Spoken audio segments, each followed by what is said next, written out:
നമസ്തേ നമസ്കാരം. അപ്പോൾ Indian two എന്ന് പറയുന്ന ആ ഒരു ചിത്രത്തിൻ്റെ വിശേഷങ്ങളുമായിട്ടാണ് വന്നിരിക്കുന്നത്. തീർച്ചയായിട്ടും ഇന്ത്യൻ ടു എന്ന് പറയുന്ന ആ ഒരു ചിത്രം ബിഗ് സ്ക്രീനിൽ എത്താൻ ഇനി ഏതാനും മണിക്കൂറുകൾ മാത്രം ബാക്കി. തീർച്ചയായിട്ടും പ്രേക്ഷകരുടെ കാത്തിരിപ്പാണ് ഈ ഒരു ചിത്രം.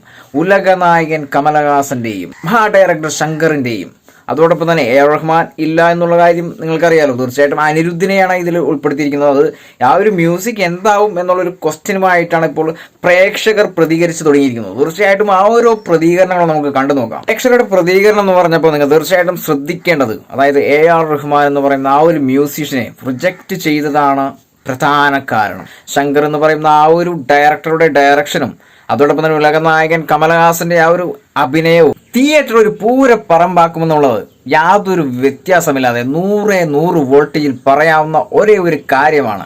കാരണം എന്താണെന്നല്ലേ? കാരണം ഈ ഓരോ പ്രേക്ഷകരും പറയുന്നത് നമുക്കൊന്ന് കേട്ടു നോക്കാം. ഇന്ത്യൻ 2 എന്ന നമ്മുടെ സകലകലാവല്ലഭൻ ആയ കമൽ സാറിൻ്റെ പടം ഈ അടുത്ത ദിവസങ്ങളിൽ റിലീസാവുകയാണ്. ആ ഒരു പ്രേക്ഷകന്റെ ഫേസിലുണ്ടായ ഒരു സന്തോഷം, ആ ഒരു ചിത്രം ഇന്ത്യൻ 2 അതിൻ്റെ ഒരു റിലീസിങ്ങിന് വേണ്ടി കാത്തിരിപ്പാണ്. ഈ സിനിമയെക്കുറിച്ച് ഒരുപാട് കാര്യങ്ങളൊക്കെ വന്നുകൊണ്ടിരിക്കുന്നുണ്ട്. അതിൻ്റെ അപ്ഡേറ്റ് ഒക്കെ ആയിട്ട് ഒരുപാട് സംഭവങ്ങൾ, ലൊക്കേഷൻ അല്ലെങ്കിൽ ആ ചിത്രീകരണത്തിൻ്റെ രീതി ഇതൊക്കെ വന്നിട്ട് ഇതിൽ പ്രധാനപ്പെട്ട് പറയാനുള്ള ഒരു കാരണം എന്താണ്? ആ പ്രധാന കാരണം, ആ ഒരു പ്രധാന കാരണമാണ് നമ്മൾ വെയിറ്റ് ചെയ്തിരിക്കുന്നത്. തീർച്ചയായിട്ടും ഒന്ന് കേട്ടു നോക്കാം.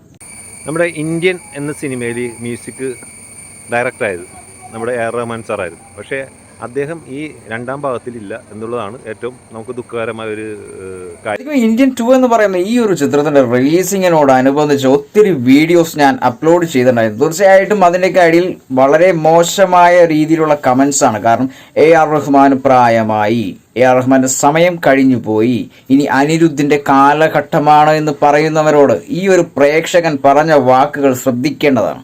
അറിയാൻ സാധിച്ചത് കാരണം ഇപ്പോൾ ചെയ്യുന്ന ഡയറക്ടറും മോശം ആണെന്നല്ല, നല്ല ഡയറക്ടർ. പക്ഷേ ഒരു പടത്തിൻ്റെ തുടർച്ചയായിട്ട് ആ മ്യൂസിക് ഡയറക്ടർ ഉൾപ്പെടാഞ്ഞത് എന്താണ് എന്നുള്ളത് നമുക്ക് മനസ്സിലാവുന്നില്ല. കാരണം വേറെ ഒന്നുമല്ല, അതിനെക്കുറിച്ച് അറിയാൻ പറ്റില്ല. കാരണം അദ്ദേഹത്തിന് ഡേറ്റ് ഇല്ലാത്തതാണ്. തീർച്ചയായിട്ടും ശങ്കർ എന്ന് പറയുന്ന ആ ഒരു ഡയറക്ടർ ഇതുവരെയും ആ ഒരു ക്വസ്റ്റ്യൻ ഉത്തരം പുറത്തുവിട്ടിട്ടില്ല. ഒത്തിരി മീഡിയകൾ സെർച്ച് ചെയ്തപ്പോൾ നമുക്ക് കാണാൻ സാധിച്ചത്, അല്ലെങ്കിൽ കേൾക്കാൻ സാധിച്ചത്, കിട്ടിയ വിവരം എന്ന് വേണമെങ്കിൽ പറയാം. തീർച്ചയായിട്ടും എ ആർ റഹ്മാൻ എന്ന് പറയുന്ന ആ ഒരു മ്യൂസീഷ്യൻ ഒത്തിരി സ്റ്റേജ് ഷോകൾക്ക് സബ്മിറ്റ് ചെയ്യപ്പെട്ടിരിക്കണം, ഒത്തിരി സ്റ്റേജ് ഷോകളിൽ ഉൾപ്പെട്ടിരിക്കണം. അദ്ദേഹത്തിന് സ്റ്റേജ് ഷോകൾ, ലൈവായിട്ടുള്ള സ്റ്റേജ് ഷോകൾ ഒഴിവാക്കാൻ സാധിക്കില്ല. അതുകൊണ്ട് തന്നെയാവണം എന്നുള്ളത് ഏകദേശം ഒരു അഭ്യൂഹം മാത്രമാണ്. തീർച്ചയായിട്ടും വളരെ കൃത്യമായിട്ടുള്ള ഒരു യാതൊരു ധാരണയും, അതായത് ശങ്കർ എന്ന് പറയുന്ന ആ ഒരു മഹാസംവിധായകൻ ഇതിനൊരു ഉത്തരം നൽകേണ്ടത് ശരിക്കും പ്രേക്ഷകർക്കൊരു വളരെ ഗുണകരമായ ഒരു കാര്യം തന്നെയായിരുന്നു.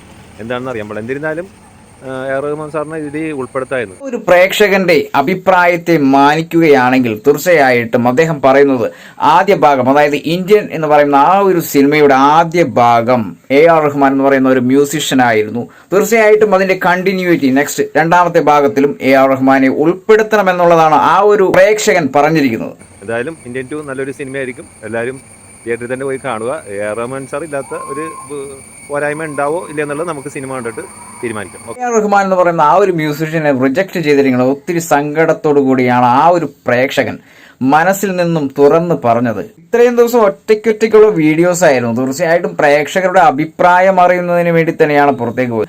ഒത്തിരി പ്രേക്ഷകരെ നമുക്ക് ലഭിച്ചിട്ടുണ്ട്. ഓരോ പ്രേക്ഷകരുടെ അഭിപ്രായങ്ങൾ തീർച്ചയായിട്ടും നിങ്ങളും ഞാനും കേട്ടിരിക്കേണ്ടത് അത്യാവശ്യമാണ്. കാരണം ഇന്ത്യൻ 2 എന്ന് പറയുന്ന സൂപ്പർ ഹിറ്റ് ചിത്രം ഈ മാസം 12-ാം തീയതി റിലീസിങ്ങിന് ഒരുങ്ങുകയാണ്. തീർച്ചയായിട്ടും അവരുടെയും കൂടി ഒരു അഭിപ്രായം കേട്ടു നോക്കാം. ഇവിടെ ഒരു ഇന്ത്യൻ 2 എന്ന സിനിമ ഉടനെ ഇറങ്ങുന്ന ഒരു അറിവ് കിട്ടിയായിരുന്നു. പക്ഷേ ഇന്ത്യൻ എന്ന സിനിമ എ ആർ റഹ്മാൻ്റെ മ്യൂസിക്കിൽ ഇറങ്ങിയ ഒരു സിനിമ നമ്മൾ കണ്ടതാണ്. പക്ഷേ എത്രയോ മനോഹരമായിട്ടുള്ള സംഗീതമാണ് അദ്ദേഹത്തിൻ്റെ. അനിരുദ്ധ് എന്ന് പറയുന്ന ആ ഒരു മ്യൂസിഷ്യന്റെ സോങ്ങുകളെ കുറിച്ച് പൊക്കി പറയുന്ന സുഹൃത്തുക്കളെ നിങ്ങൾ കേൾക്കണം. എ ആർ റഹ്മാൻ എന്ന് പറയുന്ന ആ ഒരു മ്യൂസിഷ്യന്റെ മ്യൂസിക്കിനെ കുറിച്ചാണ് ഈ ഒരു പ്രേക്ഷകൻ ഹൃദയത്തിൽ നിന്നും പറയുന്നത്. തീർച്ചയായിട്ടും നിങ്ങളും കേൾക്കണം. ആ സംഗീതം ഇന്ത്യൻ 2-ലും കിട്ടണമെന്നൊരു ആഗ്രഹം ഞങ്ങൾക്കുണ്ടായിരുന്നു. പക്ഷേ അത് അനിരുദ്ധൻ സാറ് മ്യൂസിക് ഡയറക്ടർ നല്ലത് തന്നെയാണ്. എന്നാലും എ ആർ റഹ്മാൻ്റെ ആ മ്യൂസിക് നമ്മുടെ മനസ്സിൽ കിടക്കുന്നതുകൊണ്ട്, ആ മ്യൂസിക് തന്നെ ആ BGM ഒക്കെ നമ്മുടെ മനസ്സിൽ കിടക്കുന്നതുകൊണ്ട് അപ്പോൾ ആ ഒരു പ്രേക്ഷകൻ പറഞ്ഞു കേട്ടില്ലേ, BGM ആദ്യ ഭാഗത്തിന്റെ BGM വേറെ ലെവലാണ്. ഇന്ത്യൻ ആദ്യ ഭാഗത്തെ BGM ഒക്കെ കേട്ടതിന് ശേഷമാണ് ഇന്ത്യൻ 2യിലേക്കും ആ ഒരു പ്രതീക്ഷ അർപ്പിച്ച ഒരു പ്രേക്ഷകനാണ് ഇതൊക്കെ പറയുന്നത്. ഇന്ത്യൻ 2-ലും ആ ഒരു BGM തന്നെ അല്ലെങ്കിൽ ആ മ്യൂസിക് തന്നെ വരണമെന്നൊരു ആഗ്രഹം നമുക്കുണ്ടായിരുന്നു. ഇന്ത്യൻ 2-ലും ആ ഒരു BGM അല്ലെങ്കിൽ ആ ഒരു മ്യൂസിക് എന്ന് അദ്ദേഹം ഉദ്ദേശിച്ചത് AR റഹ്മാന്റെ ഹൃദയത്തിൽ നിന്നുള്ള വ്യത്യസ്തമായ മാജിക് മ്യൂസിക് ആണ്. പക്ഷെ എന്തോ അതിനകത്ത് വന്നില്ല. അതിൽ പ്രത്യേകിച്ച് നമുക്കൊരു വിഷമമുണ്ട്. ഈ ഒരു പ്രേക്ഷകൻ പറയുന്നതും സങ്കടം തന്നെയാണ്. കാരണം AR റഹ്മാൻ റിജക്റ്റഡ്. ഈ ഒരു അഭിപ്രായവുമായിട്ട് വരുന്നത് 1-2 പ്രേക്ഷകരല്ല, കോടാനുകോടി പ്രേക്ഷകരാണ്. അതിൽ വെറും 25% മാത്രം അനിരുദ്ധിനെ സപ്പോർട്ട് ചെയ്തു വരുന്ന പ്രേക്ഷകരാണ്. അപ്പോൾ വീണ്ടും ഒരു പ്രേക്ഷകന്റെ അഭിപ്രായം കൂടി നമുക്കൊന്ന് കേട്ടു നോക്കാം. ഇന്ത്യൻ 2 ഇപ്പോൾ റിലീസാകാൻ പോവാണല്ലോ. അതിൽ ഇന്ത്യൻ 1-ൽ അത് ഫസ്റ്റ് ഇന്ത്യനിൽ AR റഹ്മാനായിരുന്നു അതിൻ്റെ മ്യൂസിക് സ്കോർ ചെയ്തിരുന്നത്. ഇപ്പോൾ ഇന്ത്യൻ 2 വന്നപ്പോൾ അതിൽ AR റഹ്മാൻ ഇല്ല. പക്ഷെ അത് എത്ര വർക്കൗട്ട് ആകുന്നുള്ളത് നമുക്ക് ചിന്തിക്കാൻ പറ്റില്ല. ഈ ഒരു പ്രേക്ഷകൻ വളരെ വ്യത്യസ്തമായിട്ടാണ് അഭിപ്രായം പറഞ്ഞിരിക്കുന്നത്. ഈ ഒരു മ്യൂസിക്, അതായത് AR റഹ്മാനെ ഒഴിവാക്കിക്കൊണ്ടുള്ള അനിരുദ്ധ് ചെയ്യുന്ന ഈ ഒരു മ്യൂസിക് എത്രത്തോളം വർക്കൗട്ട് ആകുമെന്നുള്ളത് സംശയത്തിലാണെന്നാണ് ഈ ഒരു പ്രേക്ഷകൻ പറയുന്നത്. അതുപോലെ തന്നെയാണ് ഈ 95% പ്രേക്ഷകർ AR റഹ്മാനെ സപ്പോർട്ട് ചെയ്ത് പറയുന്നത്. കാരണം AR റഹ്മാൻ ഇല്ലാതെ എന്ത് ഇന്ത്യൻ, ആ ഒരു ആശങ്കയിലാണ് ഞാനിപ്പോൾ ഉള്ളത്. മാസ്, പക്കാ മാസ് ഡയലോഗാണ് ആ ഒരു പ്രേക്ഷകൻ പറഞ്ഞത്. AR റഹ്മാൻ ഇല്ലാതെ എന്ത് ഇന്ത്യൻ? ഇത് തന്നെയാണ് ഞങ്ങൾക്കും ചോദിക്കാനുള്ളത്. AR റഹ്മാൻ ഇല്ലാതെ എന്ത് ഇന്ത്യൻ?